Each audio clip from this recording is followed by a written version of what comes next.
The dim glow of the tavern's lanterns flickered against the rough-hewn walls, casting long shadows that danced like restless ghosts. The air was thick with the scent of ale, damp wood, and something else, something faintly metallic, like the smell of old blood. In a secluded corner, four figures sat around a scarred oak table, their faces obscured by the hoods of their cloaks. They were the Iron Pact, a band of mercenaries forged by war and hardened by betrayal. The leader, a towering figure with a grim expression, sat at the head of the table, his calloused hands resting on the hilt of a sword that had seen too many battles. Beside him, the rogue leaned back in their chair, idly flipping a dagger between their fingers, their sharp eyes scanning the room for threats or opportunities. The mage sat silently, their face half hidden behind an intricate mask, their gloved hands clutching a small satchel.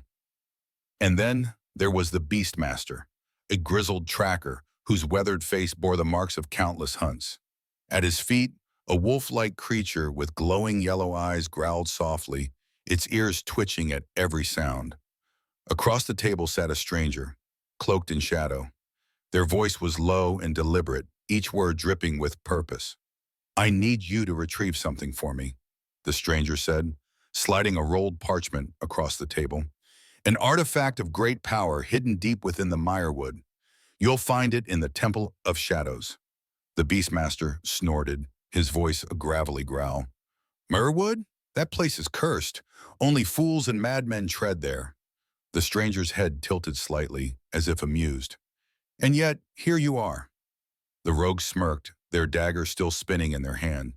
"What's the catch? There's always a catch." The stranger leaned forward, the flickering light briefly illuminating a face that was pale and angular, with eyes that seemed to burn from within.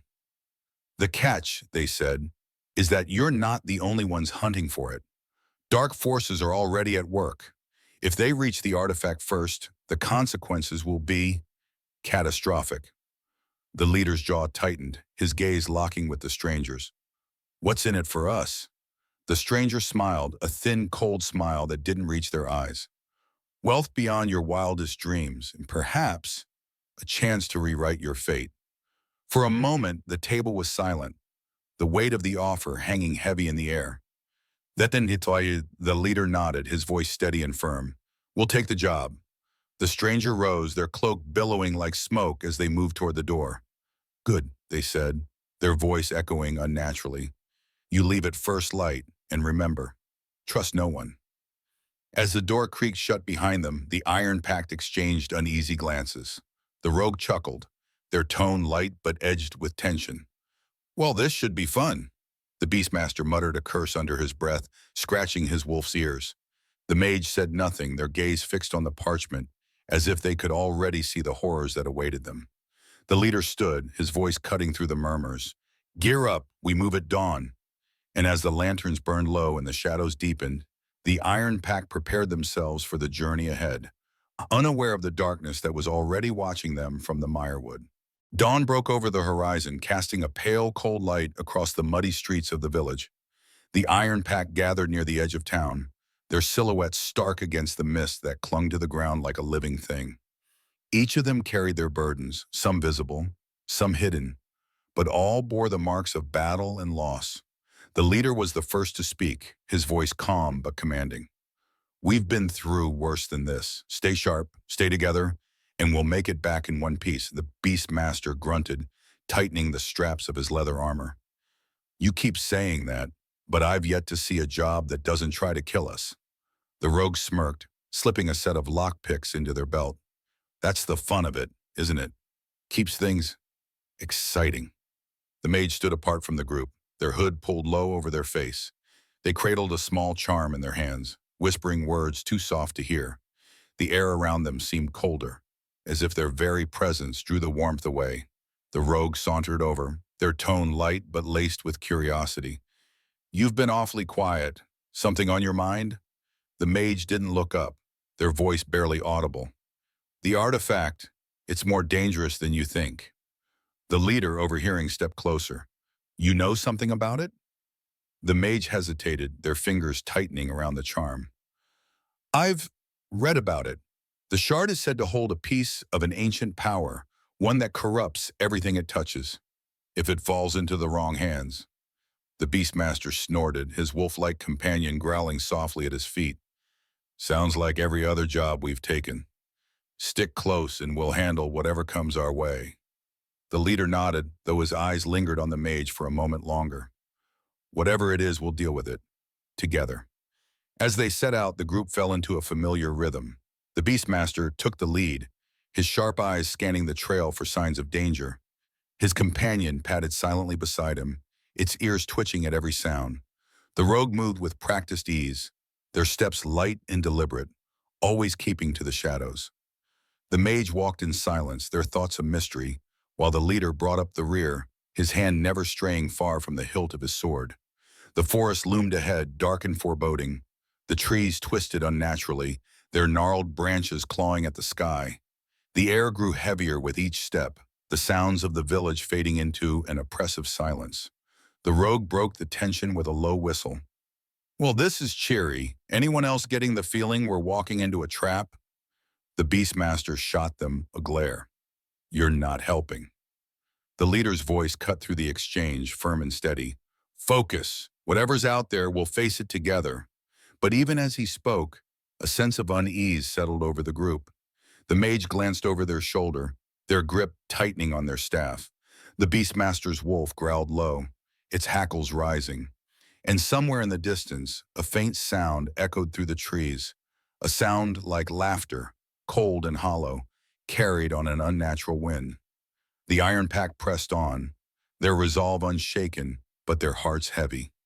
The path ahead was dark, and they all knew the Mirewood would test them in ways they could not yet imagine. The Mirewood greeted the Iron Pact like a predator greeting its prey. The moment they crossed into its shadowy borders, the air turned damp and heavy, clinging to their skin like a second layer. The trees, ancient and twisted, stood like silent sentinels, their gnarled roots snaking across the ground to trip the unwary. The Beastmaster crouched low, his sharp eyes scanning the ground. Tracks, he muttered, brushing his fingers against the damp earth. Large, clawed. Whatever made these isn't far. The leader nodded, his hand resting on the hilt of his sword. Stay alert. We're not alone. The rogue chuckled softly, twirling their dagger. We're never alone, are we? That's half the fun. The mage said nothing, their gaze fixed on the shadows that seemed to shift and writhe at the edges of their vision. They clutched their staff tightly, the faint glow of its runes casting eerie patterns on the forest floor. As they pressed deeper into the Mirewood, the sounds of the outside world faded away.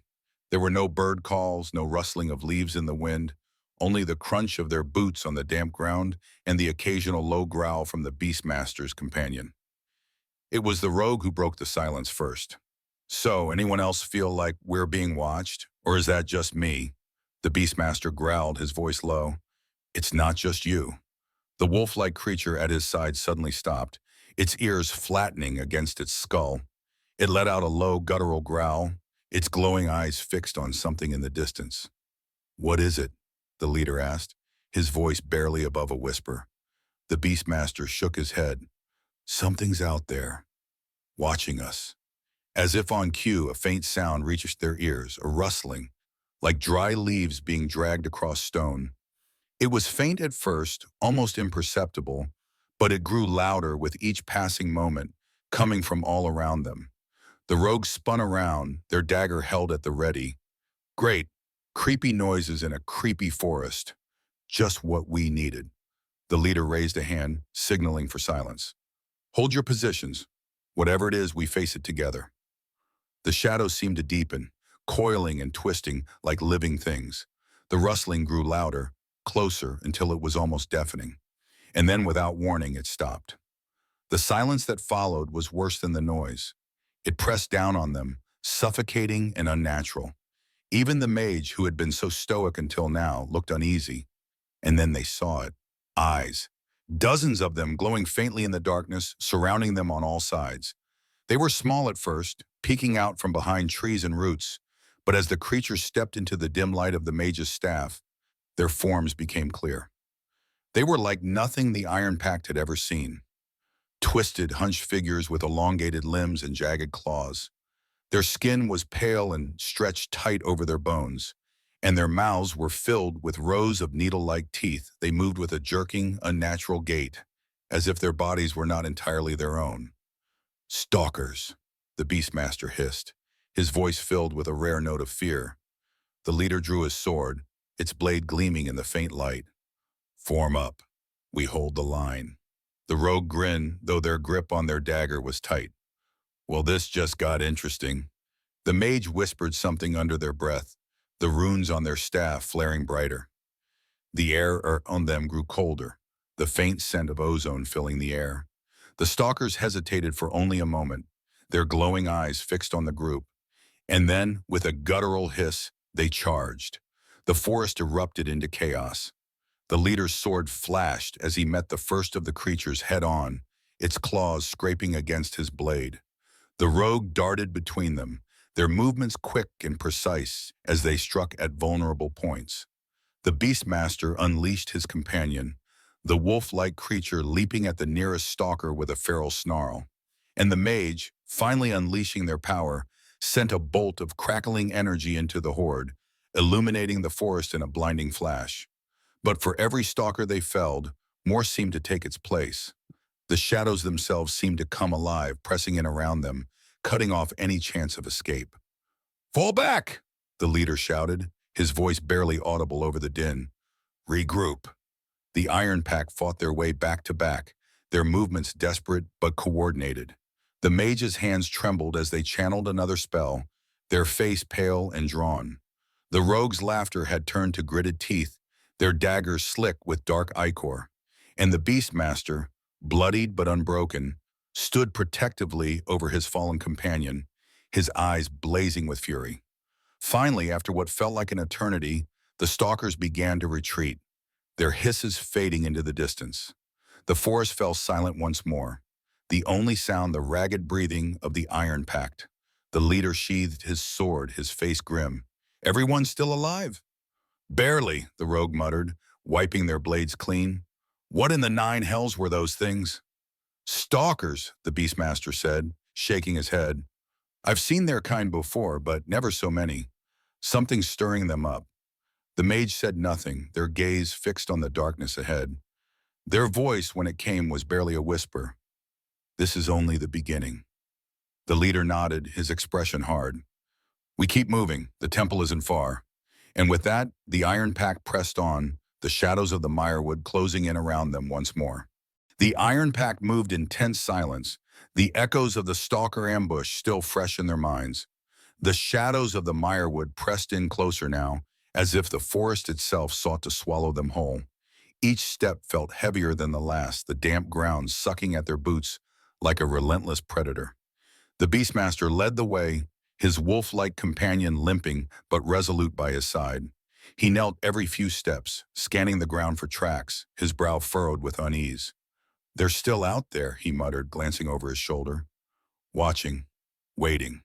The rogue twirled their dagger absent-mindedly, their tone light but edged with tension. "Good, let them watch. Maybe they'll learn something." The leader shot the rogue a sharp look.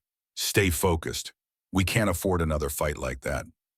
The mage walked in silence, their hood pulled low over their face.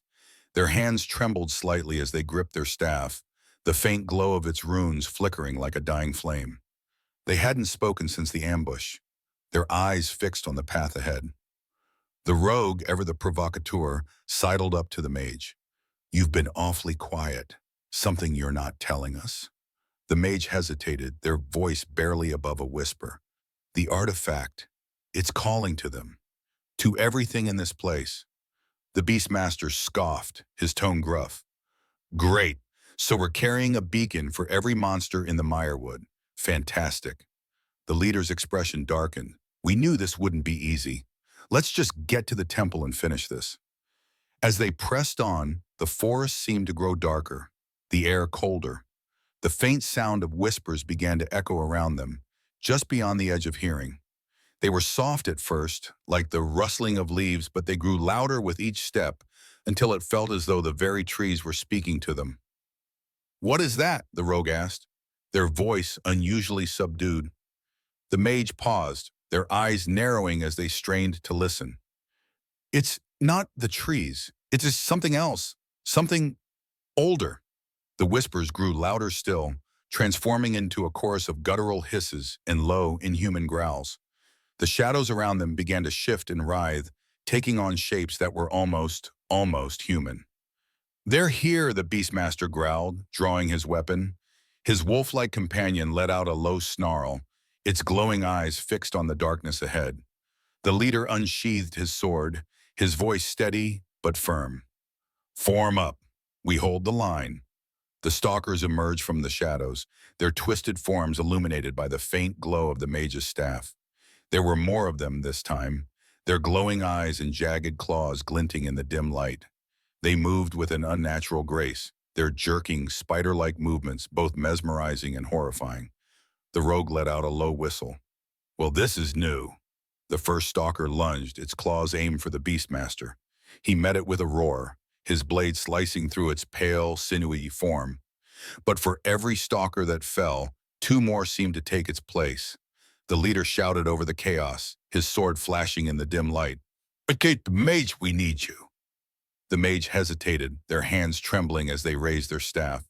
The runes flared brighter, and a wave of energy burst forth, slamming into the nearest stalkers and sending them sprawling. But the effort left the mage visibly drained, their breathing ragged. The rogue darted through the chaos, their daggers flashing as they struck at the stalkers' weak points. "Anytime you want to pull out some big magic, feel free," they called to the mage. The Beastmaster fought like a man possessed, his companion at his side. Together, they held the line, but the sheer number of stalkers threatened to overwhelm them. The leader's voice cut through the cacophony. "Fall back! Regroup!" The Iron Pact slowly pulled together, forming a tight circle as the stalkers pressed in around them. The mage raised their staff again, their voice shaking as they chanted an incantation. The runes flared brighter, and a second wave of energy burst forth, scattering the stalkers like leaves in the wind. For a moment, there was silence. The stalkers retreated into the shadows, their glowing eyes watching from a distance. The forest seemed to hold its breath, as if waiting for the next move. The leader lowered his sword, his expression grim. "Everyone still alive?" "Barely," the rogue muttered, wiping ichor from their daggers. "I'm starting to think this job isn't worth it." The Beastmaster knelt beside his companion, inspecting its wounds. "We're not out of this yet." The mage leaned heavily on their staff, their face pale and drawn. "It's the artifact," they said, their voice barely above a whisper. "It's drawing them to us. The closer we get, the worse it'll become." The leader nodded, his jaw set. "Then we don't stop. We finish this, one way or another." And with that, the Iron Pact pushed onward, the shadows of the Mirewood closing in around them once more. The forest thinned at last, giving way to a clearing shrouded in mist. In the center stood the Temple of Shadows, a structure that seemed to defy logic and nature. Its jagged spires jutted out at impossible angles, carved from a black stone that seemed to drink in the light. The air was heavier here, thick with an unnatural stillness. The Iron Pact stood at the edge of the clearing, their breaths visible in the icy air. Even the rogue, usually quick with a quip, was silent as they stared at the ominous structure. The leader broke the silence, his voice low and steady. "This is it. Stay sharp." The Beastmaster scanned the clearing, his hand resting on his companion's head. No tracks, no signs of movement. "It's too quiet." The mage stepped forward, their eyes fixed on the temple. "It's not empty," they said, their voice barely above a whisper. "The presence, it's stronger here." The rogue let out a nervous chuckle, though their grip on their daggers was tight. "Fantastic. Let's walk right into the haunted temple. What could go wrong?" As they approached, the ground beneath their feet turned to cold, cracked stone. The massive doors of the temple loomed ahead, carved with intricate patterns that seemed to shift and writhe when looked at too closely. At the center of the doors was a symbol, a jagged shard identical to the one described in the stranger's parchment. The rogue reached out to touch the door, but stopped short, their instincts screaming at them. "So, do we knock, or—" The mage stepped forward, raising their staff. The runes flared briefly, and the doors creaked open with a groan that echoed into the depths. A wave of cold air rushed out, carrying with it the faint scent of decay. The leader drew his sword, motioning for the group to follow. We're not turning back now. Stay close. Inside the temple was a labyrinth of twisting corridors and towering columns, all carved from the same black stone. The walls seemed to hum faintly, a low vibration that set their teeth on edge. Shadows danced along the edges of their vision, moving in ways that defied the flickering light of the mage's staff. The Beastmaster's wolf-like companion growled low, its hackles raised. The Beastmaster tightened his grip on his blade. "This place isn't right." The rogue nodded, their usual bravado replaced with unease. "No arguments here. Let's grab the shard and get out before this place decides to eat us." As they ventured deeper, the corridors widened into a vast chamber. At its center stood an altar, and atop it rested the artifact, a shard of black crystal pulsing faintly with an inner light. The air around it shimmered, distorting like a heat wave. The mage froze, their eyes fixed on the shard. "That's it," they murmured. "The shard." The leader stepped forward cautiously, his sword at the ready. "Is it safe to approach?" The mage hesitated, their face pale. I I don't know. It's ancient magic, older than anything I've studied. It's powerful, and it's aware." The Beastmaster growled. "It's a rock. Just grab it, and let's go." The rogue smirked, though their eyes betrayed their tension. "You first, then." The leader turned to the mage. "Can you contain it? Neutralize it?" The mage shook their head. "No, this kind of power, it can't be controlled. Only used." The leader's jaw tightened. "Then we take it and destroy it, if we can." As the leader approached the altar, the room seemed to darken, the shadows growing longer and deeper. The shard pulsed brighter, its light casting jagged patterns across the walls. The whispers returned, louder now, a chorus of voices speaking in a language none of them understood. The mage's voice trembled. "It knows we're here." The leader reached for the shard, his hand steady despite the weight of the moment. But as his fingers brushed the surface, the entire temple seemed to shudder. The ground beneath them cracked, releasing tendrils of black mist that coiled and writhed like living things. The rogues staggered back, their daggers drawn. "What did you do?" The Beastmaster growled, his blade at the ready. "We've got company." From the shadows emerged figures, twisted humanoid shapes made of the same black mist. Their eyes glowed with an unnatural light, and their movements were jerky and unnatural, as though they were being controlled by an unseen force. The mage's voice was barely audible over the growing din. "Wraithborn." The leader drew his sword, his voice sharp and commanding. "Defensive positions. Hold them off." The Wraithborn attacked with inhuman speed, their claws slicing through the air. The rogue darted between them, striking with precision, while the Beastmaster and his companion fought like a seamless pair, their movements brutal and efficient. The mage unleashed a wave of energy, the runes on their staff flaring with an intensity that lit the entire chamber. But for every Wraithborn they defeated, more emerged from the shadows, their numbers seemingly endless. The shard pulsed brighter with each passing moment, its light growing blinding. The leader shouted over the chaos. "We're being overrun! We have to fall back!" The mage shook their head, their voice filled with desperation. "No, if we leave it here, it'll destroy everything." The leader hesitated, torn between retreat and the mage's warning. His grip tightened on his sword. "Then we end this. Now." As the battle raged on, the Iron Pact fought with everything they had, their resolve tested to its limit. But even as they pushed forward, the shard's power continued to grow, the shadows around them deepening into an abyss. The air in the chamber was suffocating, heavy with the acrid stench of magic and decay. The Wraithborn swirled around the Iron Pact like a maelstrom of shadows, their glowing eyes piercing through the darkness. The shard on the altar pulsed brighter with each passing moment, its light casting jagged serpentine patterns across the black stone walls. The leader stood at the center of the chaos, his sword flashing as he cut down another Wraithborn. "We can't hold them off much longer," he shouted, his voice raw from exertion. "Mage, we need a way to stop this." The mage didn't respond. They stood frozen a few paces from the altar, their hood low over their face. Their gloved hands trembled as they clutched the staff, the runes along its length flickering uncertainly. "Mage!" the Beastmaster roared, driving his blade through the misty form form of a wraithborn. His wolf-like companion snarled beside him, its fur bristling as it lunged at another attacker. "Do something, or we're all dead!" The mage finally looked up, their voice soft but sharp enough to cut through the din. "It's too late," they said, their words sending a chill through the group. "The shard's power, it's already awake." The rogues spun around, their daggers dripping with black ichor. "What the hell are you talking about?" they snapped. "You said we could stop it." The mage took a step toward the altar, their gaze fixed on the shard. "I lied." The words hit like a thunderclap, freezing the Iron Pact in place. The leader's grip tightened on his sword as he turned to face the mage. "What do you mean you lied?" The mage's voice was calm now, almost serene, but their eyes burned with an intensity that was anything but. "The shard's power can't be destroyed, but it can be claimed, controlled. That's why I took this job, not for the gold, not for the pact, for this."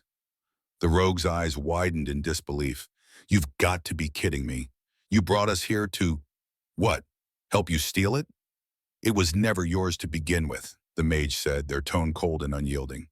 "This power, it belongs to those strong enough to wield it, and now it belongs to me." The leader stepped forward, his sword raised. "You have no idea what you're dealing with. That thing will destroy you." The mage laughed, a bitter, hollow sound. "Destroy me? No. It's the key to something greater, something none of you could ever understand."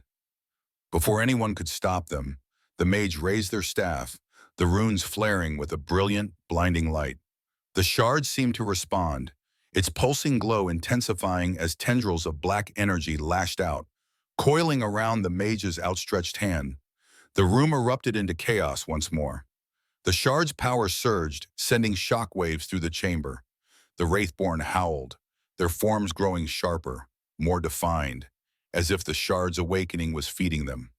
The ground cracked and splintered beneath the Iron Pact's feet, and the walls trembled as if the temple itself was alive.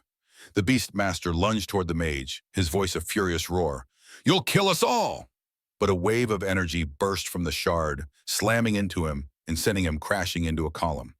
His companion let out a pained yelp, limping toward him. The rogue cursed under their breath, their daggers at the ready. This was a mistake, a bloody mistake. The leader gritted his teeth, his voice cutting through the chaos. "We stop this, now." But the mage was beyond reason. They stood at the altar, their face illuminated by the shard's unholy light, their expression one of both agony and ecstasy. The tendrils of energy coiled tighter around them, seeping into their skin, their veins darkening as the shard's power consumed them. "Do you see?" the mage cried, their voice echoing unnaturally. "This is what you feared. This is what you could never understand. I am no longer bound by your rules. I am—" Their words were cut off as the shard's light flared violently, a pulse of energy exploding outward. The Wraithborn screamed, their forms disintegrating into black mist, but the shockwave threw the Iron Pact to the ground. When the light faded, the mage stood at the altar. Their form changed. Their eyes burned with the same unnatural glow as the shard, and their voice was no longer entirely their own. It was layered as though something else, something ancient and malevolent, spoke through them. "You cannot stop this," the mage said, their tone calm but dripping with menace. "The shard's power belongs to me now. Leave, and I may yet spare your lives." The leader struggled to his feet, his sword in hand. "We don't leave our own behind, even now." The mage tilted their head, their expression unreadable. "Then you are fools." The Beastmaster, bloodied but defiant, stood beside the leader, his companion growling weakly at his side. The rogue joined them, their daggers gleaming in the faint light. The leader raised his sword, his voice steady despite the odds. "We came here as a pact. If this is where it ends, then we end it together." And as the chamber trembled and the shadows closed in, the Iron Pact prepared to fight, not just for survival, but for the soul of one of their own. The chamber trembled as the power of the shard surged through the mage, their form radiating an otherworldly glow. The air was thick with tension, the oppressive silence broken only by the faint hum of dark energy emanating from the artifact. The remaining members of the Iron Pact stood together, battered but unbroken, their weapons drawn and their resolve hardened. The leader stepped forward, his sword gleaming faintly in the dim light. "This isn't you," he said, his voice firm but laced with sorrow. "Whatever that thing is telling you, it's a lie. You have to fight it." The mage tilted their head, their glowing eyes narrowing. "Fight it," they said, their voice layered with an ancient, guttural tone. "Why would I fight the truth? The shard has shown me what I can become, what I was meant to be." The Beastmaster growled, his blade at the ready, his wolf-like companion limp beside him, its teeth bared in defiance. "You were meant to stand with us," he spat, "not betray us." The mage's expression hardened. "You think I betrayed you? I gave you a chance to leave, to walk away from this. But now you've made your choice." The rogue let out a bitter laugh, their daggers spinning deftly in their hands. "Yeah, we made our choice. And it wasn't to let you go full dark overlord on us." The mage raised their staff, the runes along its length glowing with an ominous light.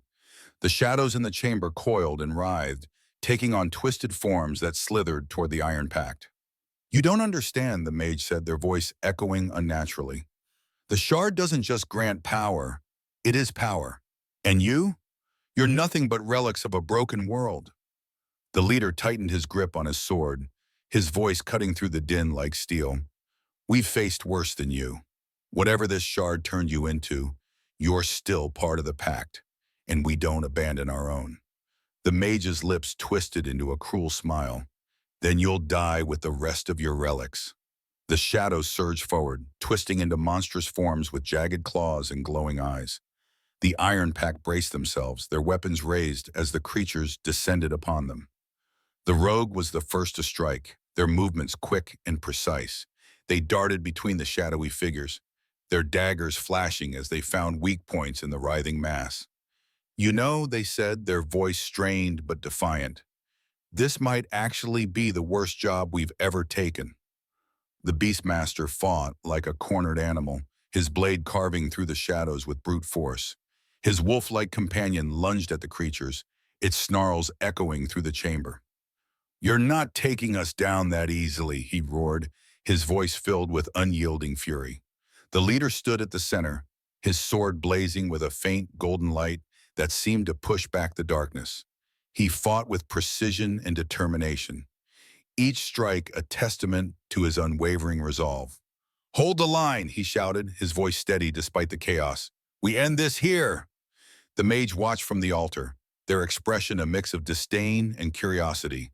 The shard pulsed brighter, and they raised their staff again, unleashing a wave of energy that shook the chamber. The blast sent the Iron Pact reeling, but they held their ground. The rogues staggered to their feet, spitting blood.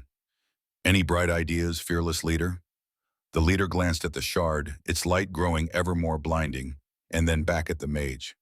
"The shard's the source," he said, his voice grim. "We destroy it, or we don't leave this place alive." The Beastmaster snarled, his grip tightening on his blade. "Then we take it down, together." The mage laughed, a cold, hollow sound.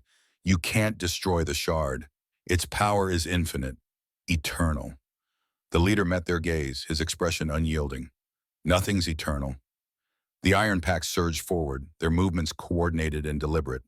The mage unleashed another wave of energy, but the leader deflected it with his sword, the golden light burning brighter with each step he took toward the altar.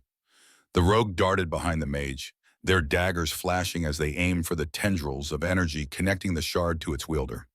The Beastmaster and his companion held the shadows at bay, their ferocity unmatched. The mage staggered as the rogue's blade struck true, severing one of the tendrils. They let out a guttural cry, their form flickering for a moment as the shard's light dimmed.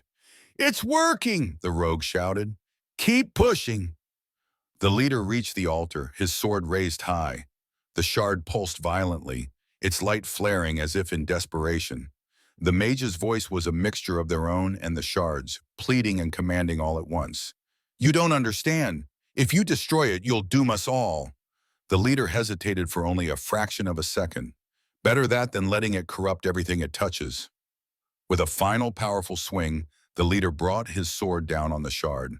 The blade connected with a deafening crack, and the chamber erupted in a blinding explosion of light and sound. When the light faded, the Iron Pact found themselves lying on the cold stone floor, the air still and silent. The shard was gone, its power extinguished. The altar was shattered, and the mage lay unconscious at its base, their form no longer glowing. The rogue groaned, pushing themselves to their feet. Did we win? Please tell me we won. The Beastmaster limped over to his companion, checking its wounds. We're alive, that's enough for me. The leader knelt beside the mage, his expression unreadable. They're breathing, he said quietly, but we'll have to carry them out. The rogue raised an eyebrow. After all that, we're just gonna take them with us? The leader met their gaze, his voice firm. They're still one of us, and we don't abandon our own. The Beastmaster nodded, slinging the mage over his shoulder. Let's get out of this cursed place. As they made their way out of the temple, the shadows seemed to retreat. The oppressive weight of the shard's presence lifted. The Iron Pact emerged into the pale light of dawn, battered but alive. And though the shard was gone, they all knew its echoes would linger, both in the world they had saved and in the scars it had left behind. The Iron Pact moved through the Mirewood in grim silence, the weight of their journey pressing heavily on their shoulders. Though the forest had been subdued by the destruction of the shard, its shadows still lingered, clinging to the ancient trees and curling at the edges of their vision. It was quieter now, too quiet, like the forest itself was holding its breath. The mage remained unconscious, slung across the Beastmaster's back. Their face was pale, their body motionless, save for the shallow rise and fall of their chest. The rogue walked beside him, their usual swagger replaced by a nervous energy. The leader brought up the rear, his sword still in hand, his eyes scanning the forest for any sign of danger. The Beastmaster broke the silence first, his voice low and gruff. The forest feels wrong. The rogue let out a short, humorless laugh. Wrong! It's the Mirewood. It's always been wrong. The Beastmaster shook his head. No, this is different. It's like it's waiting for something. The leader's voice cut through the tension, calm and steady. It's over. The shard is gone. Whatever power it had, it's broken now. The rogue glanced over at the unconscious mage, frowning. Is it? Because it sure didn't feel like it when the temple exploded and half the forest tried to kill us. The leader didn't respond immediately. His gaze lingered on the mage, a flicker of doubt crossing his face. We did what we could. Now we deal with the consequences. As they neared the edge of the forest, the sunlight broke through the tangled canopy, weak but warm. The sight of it stirred something in the rogue, who let out a relieved sigh. Finally, I was starting to think we'd never see daylight again.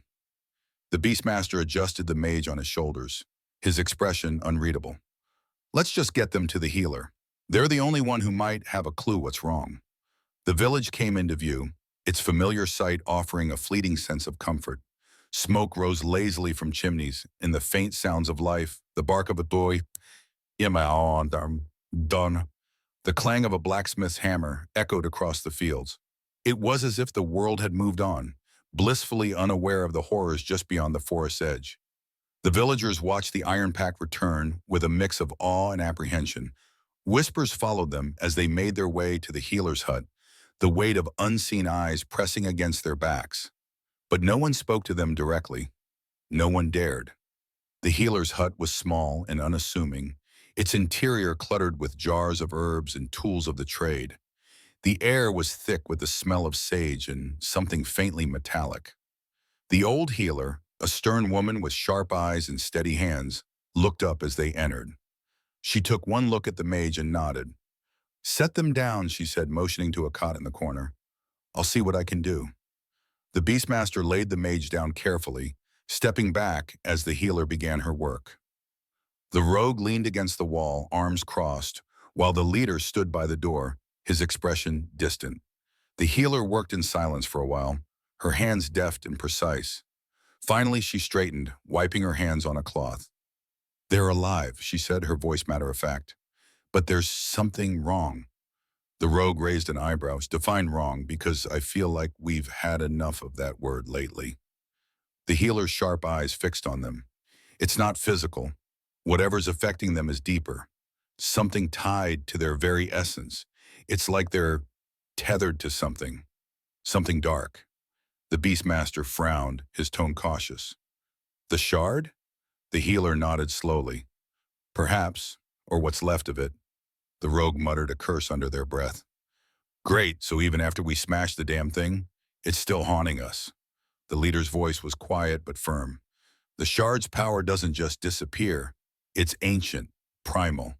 It may be gone, but its shadow remains. The room fell silent, the weight of his words pressing down on them.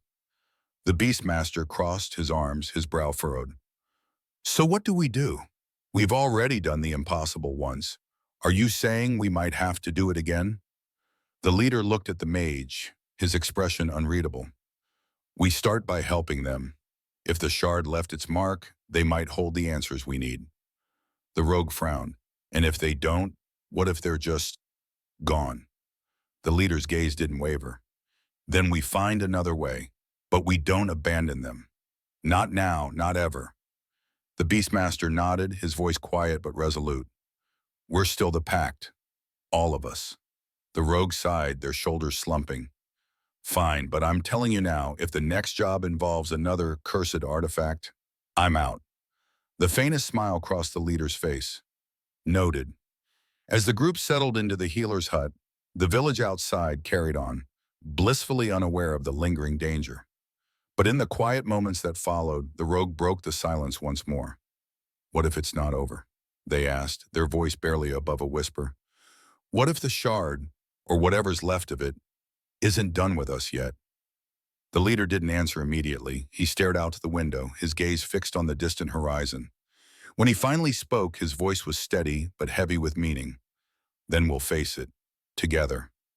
And far beneath the ground, in the depths of the shattered temple, something stirred. A faint pulsing light flickered in the darkness, its rhythm steady and unyielding. Though the shard was gone, its shadow remained, and it was waiting.